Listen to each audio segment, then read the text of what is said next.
দৰ্শকসকল আপোনালোক সকলোকে মৌচুমী ব্লগলৈ স্বাগতম জনাইছোঁ।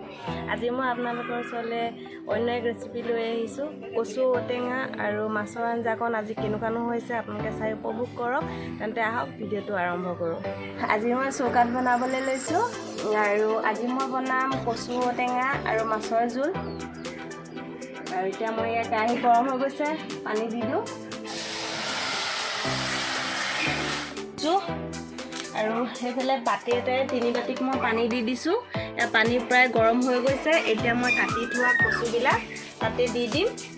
কাটি মেলি ধুই লোৱা হৈছে, এতিয়া মই ইয়াতে দি দিম। আৰু এইটো বইল বনোৱা হ'ব, কোনো ধৰণৰ তেল দিয়া নহয়। আৰু এতিয়া মই ইয়াতে এনেকৈ কচুখিনি দি লওঁ। এয়া মাছ মই নিমখ হালধি দি থৈ লৈছোঁ। আৰু এইটো আপোনালোকে দেখিছে চৌকাটো অলপ বেলেগ ধৰণৰ। এইফালৰ পৰা অকণ গৰম ভাৱ গৈ আছে। আৰু এতিয়া মই ইয়াতে মাছখিনি অকণমান কোনো ধৰণৰ তেল দিয়া নাই, মই এনেকৈ অকণমান সময় মই গৰম হ'বলৈ দিম। আৰু ইয়াতে এনেকৈ গৰম হৈ থাকিব মাছখিনি, কোনো ধৰণৰ মই তেল দিয়া নাই, ইয়াত খালি নিমখ হালধি দি লৈছোঁ। কাটি লৈছোঁ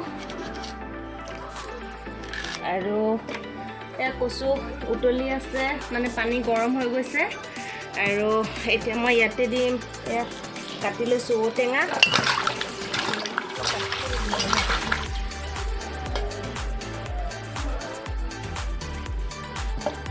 ঔটেঙা দি দিম।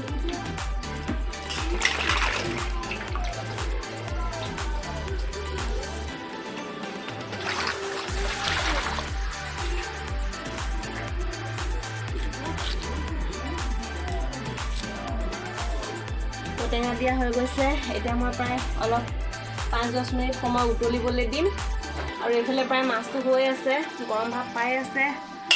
আৰু ইয়াত কোনো ধৰণৰ হালধি দিয়া নহ'ব, মাছতে হালধি সানি মেলি দিয়া হৈছে।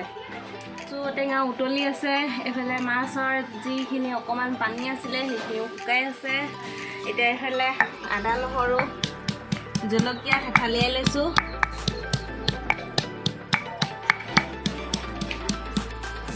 হৈ গ'ল এফালে লোৱা আদা নহৰু পূৰা উতলি আছে। আৰু 5 মিনিটমান সময় উতলক।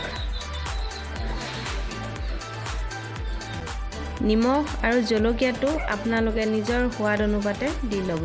এয়া প্ৰায় কচু ঔটেঙা সিজি গৈছে। আৰু এইফালে হৈ যায় মাছ, ইয়াত পানী নাই, তাত শুকাই গ'ল। আৰু এতিয়া মাছখিনি আনিম মই। সৰু মোৱা মাছ আছিলে এয়া। তেল দিয়া যেন লাগিছে, কিন্তু কোনো ধৰণৰ ইয়াত তেল ব্যৱহাৰ মই কৰা নাই। এয়া মাছখিনি দিয়াৰ পিছত 5 মিনিট সময় ৰখা হৈছে। আৰু পূৰা উতলি আছে আৰু প্ৰায় মোৰ এনেকেই হৈ গৈছে। এতিয়া মই ইয়াতে দিম এয়া মান ধনিয়া লৈ আহিছোঁ।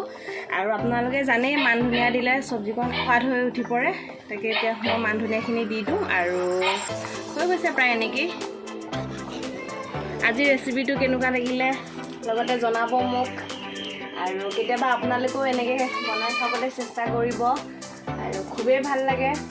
যদিহে ভাল লাগিলে লাইক, কমেণ্ট, শ্বেয়াৰ আৰু ছাবস্ক্ৰাইব কৰিবলৈ নাপাহৰিব। আৰু লগতে থকা বেল আইকনটো প্ৰেছ কৰিবলৈ একেবাৰেই নাপাহৰিব। ধন্যবাদ।